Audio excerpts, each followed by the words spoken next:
Before you kill me, yeah, I know what the title says, and I'm very much aware of the backlash this video might spawn with that title alone, so I just want to say, I do like Mona Lisa. Phew. Yeah, I was one of those fangirls that was waiting patiently for 2012 to release their version of Mona Lisa, especially since the other turtles got to have their love interests. Leo had Karai, Donnie had April, Mikey had Renette, then later on Shinigami. So where's Raph's girlfriend? I was at the edge of my seat as the show seemed to tease that Mona Lisa was coming, and finally season 4 delivered. I was livid! I loved her new design even if she looked nothing like the original 1987 version. I loved that she was a hardened alien warrior who was a match to Raphael. She may not have been like the original Mona Lisa, but that didn't matter because we finally got the return of Mona Lisa and the cutest couple of 2012 TMNT. In fact, looking at the polls, the fandom seems to agree that Mona Lisa and Raphael are the best couple in TMNT 2012, which I do agree. But okay, so although I do like Mona Lisa and Raphael, I have to admit they do have flaws.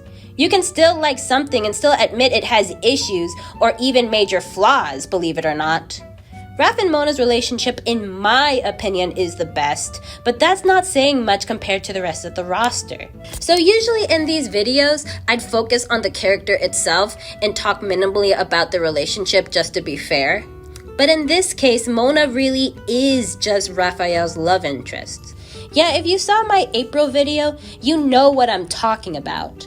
If April is teetering to a character and their love interest, then Mona is definitely in the character and their love interest category.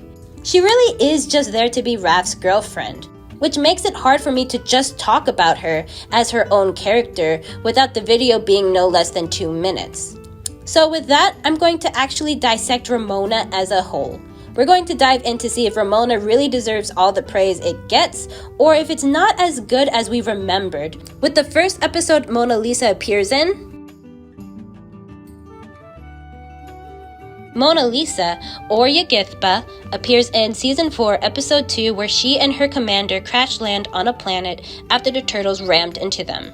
The group is on the chase to find some beryllium before they freeze to death, but they are stopped by the 2 salamandrians, leading to a fight. So one thing to note is that Raph and Yagithba don't fall in love immediately. In fact, they despise each other. Usually the romances for the other turtles are love at first sight, but in Raph and Yagithba's case, they don't like each other and are focused on getting to the beryllium. That's a nice change of pace. Okay, so how do they fall in love? Well, that's where the issue lies. After fighting each other for a while, Raph gets hit by Mona and says,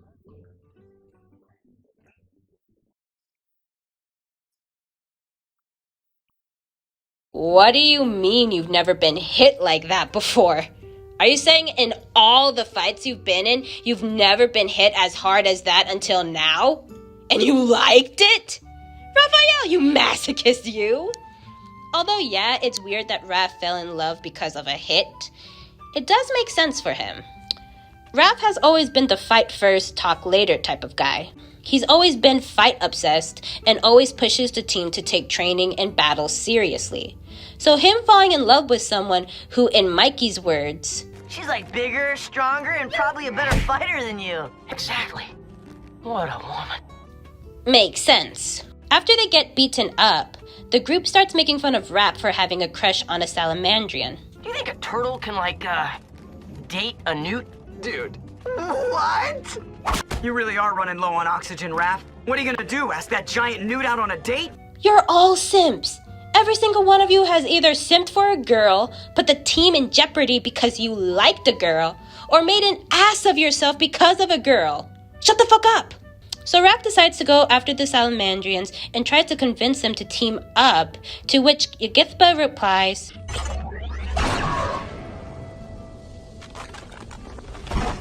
"That's not good to Interesting that you chose to shoot the ice and not the stranger." Yeah, so what changed? In Raph's case, he fell for Mona after realizing she's a better fighter than him. But what about Yagithba herself? Throughout this entire episode, she has been so ready to fight them no matter the cost. In fact, Salamander is the one that wants to try working together, but Yagithba keeps pushing to fight them because it's the Salamandrian way. But now I guess she forgot about that? Raph didn't even say anything that flirty or romantic. He just asked to team up, and that's enough to have her smitten, I guess. Anyways, after she shoots him, both Salamandrians are attacked by the ice monsters and Raph ends up saving her, winning her trust and affection. The two flirt a bit, to which Raph gives her the nickname Mona Lisa. This is honestly pretty cute, and one of the reasons why I do like this couple. The rest of the couples of TMNT are a lot of will they won't they type of BS. Mike and Renette are an exception, but they don't really do much with them. Mona and Raph get to the point. Personally, I really love it when shows actually allow characters to be in a relationship. A lot of times, shows will add a lot of unnecessary drama, miscommunications, love triangles, or drag the romance to the end, which makes me groan. But in rare cases when couples get together, then we are allowed to see them do romantic things. I am much more invested in whatever issues Luce and Amity are having, or Clark and Lois are having, than whatever bullshit misunderstanding or the love triangle drama in April Tello. So I'm glad that Raph and Mona are allowed to be romantic with each other, especially in this sea of will they won't they. But even though I do like that they became a couple, I have to admit it was rushed as fuck. As I mentioned before, although Raph and Mona Lisa didn't fall in love at first sight like the others, they still fell in love with each other really quickly. In fact, after Raph saved Mona Lisa, she goes, Someday, our noses will meet. In the flesh. "Whoa, slow down there, bud. Y'all just met." Later on, when the gang is about to freeze up, Raph and Mona cuddle together saying, Mona, I wish I could tell you how I feel. Raphael, believe me. I know. Y'all just met a few hours ago. Chill. They're acting like their love for one another is so strong and how this is a tragic end for this tragic young love story. But y'all just met. About a few hours ago, y'all didn't even know y'all existed. Even as a teenager, I thought they were being overly dramatic. This is Frozen level of love confession. You can't marry a man you just met. You can if it's true love. I know I just ripped on the other romances of the show, but at least they took their time. Yes, it's annoying watching the whole will they won't they drama, and I want to see them get to the point, but at least they're getting to know each other. Even in the other romances I mentioned, like Lumity or Clark and Lois, they took their time for their characters to get to know one another before they became a couple.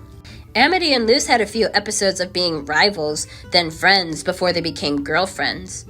Although Clark and Lois did have an immediate attraction to one another when they first met, they still started off as friends, then worked their way of becoming a couple. We're missing that with Ramona. They started off hating each other, then fought, then fell madly in love with each other. They didn't just speedrun the whole thing, they flat out leaped over a huge chunk of steps. So the gang make it out alive as Mona Lisa and Raphael share their first kiss in front of the others. The episode ends with the Salamandrians leaving with Raphael upset, thinking he'll never see Mona Lisa again. So I'd say this is a pretty good episode. It's cute, charming, and does a good job introducing their version of Mona Lisa. However, the romance between Raph and Mona is extremely rushed. They're a cute couple, yes, but they really crammed them into a relationship without letting the characters get to know each other. As someone who's been waiting to see Mona Lisa appear, I'm not just happy but ecstatic. But as an analyzer, I recognize this as an issue. So how does this affect the rest of the romance? Well, let's see in the next episode Mona Lisa appears in. Mona Lisa and Salamander try teaming up with the Krang to stop the Triceratons, where they are captured after learning they are allies with the Turtles. They reappear in the middle of the episode when Mona hears Raphael outside their cell. So this episode does remind me how wholesome Ramona is. They are so happy to see each other and are extremely loving to each other. They also fight well together as we see in the ending of the episode, proving they're a good power couple. We had to wait until season 3 for REUPLOAD to be on equal terms. Leo and Rai were on different sides until Karai just became a dumbass in distress. Mikey's romantic partners are fine, but it's not as fun as Ramona's levels. Okay, so what's the bad? Well, it's still the whole they just met thing. Mona recognizes Raph from his screaming and says, I would know such fury anywhere. but she only saw him scream when they first met. They also say how they trust each other the most, but they barely know each other. It's cute and wholesome, but it also leaves me scratching my head as I watch these two claim how much they mean to each other when they've only met 2 times. Also, for some reason, the turtles, especially Leo, keep commenting how weird Ramona is. Hell, even Karai makes a comment about it in season 5. Yikes! I can't believe Raph has the hots for a big newt. I know, right? He's got weird taste. Y'all are one to talk. Especially you, Karai. You can't believe Raph is in love with a newt, but you're attracted to a mutant turtle? I see you glance away from Leo. Don't you be smart with me. As for you, Leo, you're also in the wrong here, being attracted to a human hybrid snake mutant who's also on the enemy side. Don't you be acting all high and mighty. Yeah, I never got why the brothers were so weirded out that Raph is dating an alien when they have also been trying to date human girls too. Wait a minute! April and Karai aren't all human. Karai's part mutant and April is part Krang, so it's okay. But they're still different species. All of them are different species romances. April Tello is a different species romance. Leo Rai is a different species romance. Mikey with Renette or Shinigami is a different species romance. And Ramona is a different species romance. So why is it that Ramona is the only one the show likes to poke at for how bizarre it is? It would make more sense that the brothers would tease Raph, the big tough guy, being lovey-dovey with his girlfriend. Or if you did want to make fun of the whole dating an alien thing, have Raph shoot back how all of them are hypocrites. There, issue solved. Okay, so far Ramona has its issues, but it's still a wholesome romance. What's the next episode she appears in? Oh boy. Mona Lisa asks the turtles to help save Sal Commander, who has been captured by Armagon and Lord Dreg. But then it's revealed that Mona betrayed the turtles by giving them up to Lord Dreg because he had taken Salamandria hostage. So, this is the episodes where fans started to hate Mona Lisa. Oh, she betrayed Raphael. She was just using him from the start. She deserves damnation and all the 7 rings of hell. Even till this day, fans are still pretty pissed on Mona's betrayal. And I'm not gonna lie, I am too. Oh, it's not because she betrayed him. It's because we're really doing this trope. The fake betrayal trope that everyone starts weeping and crying about, but they don't know the other had a real good reason for it, leading to miscommunications, screaming, and guilt tripping, which I don't mind seeing if done right, but in this case, it could have easily been avoided. Like, what's stopping Mona from telling Raphael the truth? It's not like there was any spies on her, so why couldn't she just have said, hey, Dreg is holding my planet hostage unless I deliver you guys to him. Let's come up with a plan. Easy! No betrayal. The turtles know what to expect when charging into the planet, and they don't have to go through the you lied to me, so therefore I have the right to bitch at you cliche. Or if you do want to go through with this betrayal storyline, then have the spies on her. Like maybe there was a small spy bug on her, so she had a reason to lie to them. There was no other way. But with what we got, it's a pretty by-the-book betrayal episode. Nothing really unique is done with this concept. Mona betrays them, she instantly regrets it. Raph is heartbroken then furious at her, but they both reconcile at the end. Pretty basic. Yet even till this day, fans are still upset that Mona betrayed Raph, even though it was for a second. I'm not happy about the betrayal either, especially in execution, but it's wrapped up pretty quickly. Hell, even during the betrayal, Mona is always shown to be full of regret. She could barely look Raph in the eyes. She was the first to start fighting back when she saw the group fall into the pit. And she even says, I made a terrible mistake, and I intend to rectify it. She took responsibility for her actions, apologized to Raphael, and was willing to hold back Dreg's army so the turtles could retreat. She made a mistake and she took responsibility for it. I could understand the backlash if, let's say, someone got seriously hurt, or if Mona never took responsibility for getting the team in danger. April. But the only person who really got hurt was Donnie, who got stung by a bug, then immediately cured, and Mona herself. So there wasn't any serious damage. Okay, so this is the last time we see Mona for the main story. But she does reappear one time in Season 5 titled When Worlds Collide. Let's see how she fares in that episode. Cell Commander and Mona are traveling in space with their squad when they get news from their general that a rogue Salamandrian is hunting down Utron. This turns out to be the Neutralizer, who is also the one who took out Cell Commander's eye, and both Salamandrians head to Earth to capture him, making Mona happy. Then we will set a course for this world. Yigithba, are you ready? Yes, of course, sir. Ready as always. Hey Mona, here's some water. It'll help you with your thirst. Raph is upset that everyone gets a love interest but him until he gets a call from Mona Lisa. The two embrace and explain how they are looking for the Neutralizer, and the group decides to help them out. As they search for him, Raph tries to convince Mona to stay with him on Earth, which Mona is understandably hesitant about. Like, dude, y'all are still teens and this is your 4th time seeing each other. Have you guys even been on a proper date? Mona also reveals that they fought off Lord Dreg's invasion, but he swore to return, which coincidentally, he returned and launched an invasion into the city. Bishop blames the Salamandrians for leading Lord Dreg to Earth, to which Raph starts to defend his woman. But Mona steps in and stands up for herself. This is another reason why I love this couple. Raph will immediately stand up for her, but will also admire her for standing up for herself. Look at the guy, he's totally into it. What a cutie. As for Mona, although she knows she can defend herself, she doesn't bark at Raph for daring to defend her. Yeah, usually writers will have the strong woman bark at the boy for defending or saving them, but Mona actually gently tells Raph she can fight for herself. She doesn't have to scream at him or gets offended that he thinks she can't defend herself. She just lets him know calmly that she's got this. Take notes, ladies!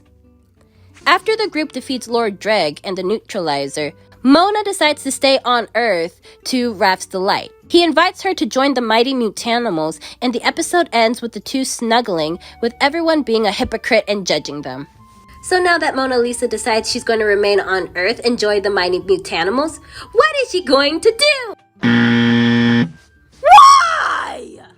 Oh, you saw correctly, dear viewers.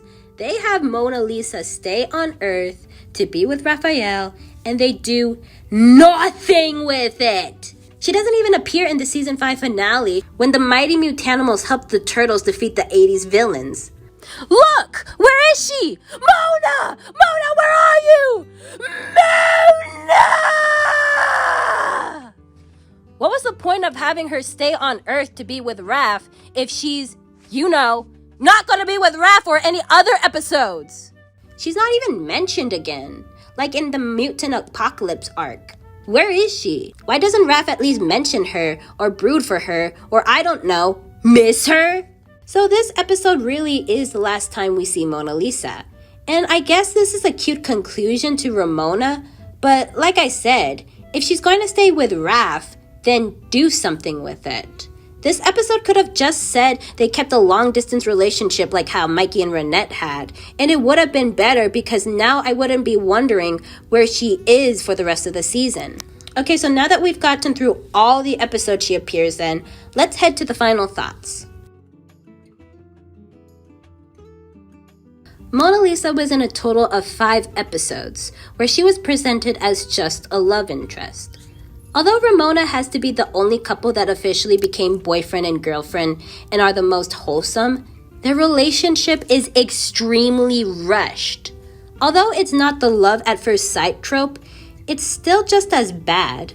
Raph took a hit from her and began simping, something he had mocked his brothers in the past for. Meanwhile, Yagithba, a strong, battle-hungry lieutenant who was shown to honor the Salamandrian way throughout the episode, gets smitten after Raphael saves her and becomes very lovey-dovey with him. The big issue of Ramona really is that the couple was just smushed together, but then act as if they have a strong love for one another, even though they've only seen each other 4 times. The other romances at least let the couples breathe, so the characters get to know one another. My theory as to why the writers did this was because they knew the fans, and especially the shippers, were dying to see the Mona Lisa appear, so they decided to just have them be a couple because fans are already aware that she's Raph's love interest in the 80s. But that's the thing with Mona Lisa. She's just the character's love interest. Fans are hyped not because of what she'll bring to the story or even her as a character. They're hyped because of what she'll bring to one of the main characters, in this case romance. She really does belong in the character and her love interest category. But it works in this case. Do you know why? It's because Mona Lisa is a minor character. Minor characters, although important, don't need to have much focus in the story or even be as fleshed out as the main characters because they're not supposed to be the focus. They can have important roles, yes, like propel the plot along, provide your main characters with motivation, and flesh out your main character's world, but they're not the center focus. I'm going to be harder on characters like April and Karai, or even Millie from Hell of a Boss, because they're part of the main cast. But in Mona's case, she's not supposed to be the main focus of the story, so it's fine for her to just be a love interest. It's like getting mad that characters like Pizza Face or Pigeon Pete are not getting the same character development or focus as the Turtles. They're not supposed to be that important in the overall story. Although I still want to know what happened to Pigeon Pete. Where did that little shit go? So is Mona Lisa or Ramona overrated? A bit, yes, not gonna lie. Their romance is rushed and has no time for them to properly fall in love naturally like other couples because Mona appeared in the last season in a short space arc. To say this is a great written couple is really stretching it. Yes, they are cute and every shipper's dreamboat, but the show really did cram them together for the sake of fan service. If only they took their time, let the couple breathe, and get to know each other, then I say this would have been one of the greats. That being said, I still love them. Yeah, I'm still one of those idiots that agree this is the best couple in the show, and yeah, they're personally one of my favorite couples in cartoons. The other romances of TMNT are either pointless, dragged on for way too goddamn long, or nothing really came out of it. Honestly, what was the point of being invested in the love triangle between Casey Jones, Donnie, and April if nothing came out of it? All I'm left with is miscommunication, fights, bickering, and cringe moments with absolutely no payoff. If you want to write a romance, that's fine, but there should be at least a payoff to it. Otherwise, why have it at all? Well, that's what Ramona has, a payoff. In a show full of will they, won't they got a couple that actually got together. And since they are together, then we are allowed to see them act like a couple. We see them kiss, doting each other, fight together, and be overall cuties with each other, and I'm all for it. I am totally aware of their issues and will gladly admit it was rushed, but the shipper in me always squeezes when we get a Mona Lisa episode. What can I say? It's part of the curse of being a shipper. Well, that's a wrap for this video. Please stay put to see a sneak peek of my original web comments I do on YouTube and the end credits.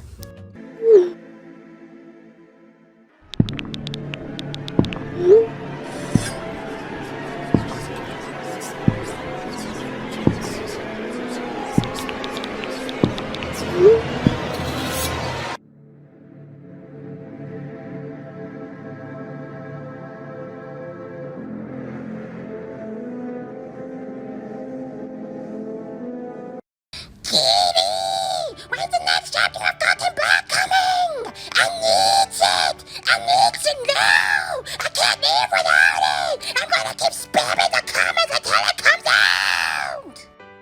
Don't do this. Don't be like this guy. No one likes this guy.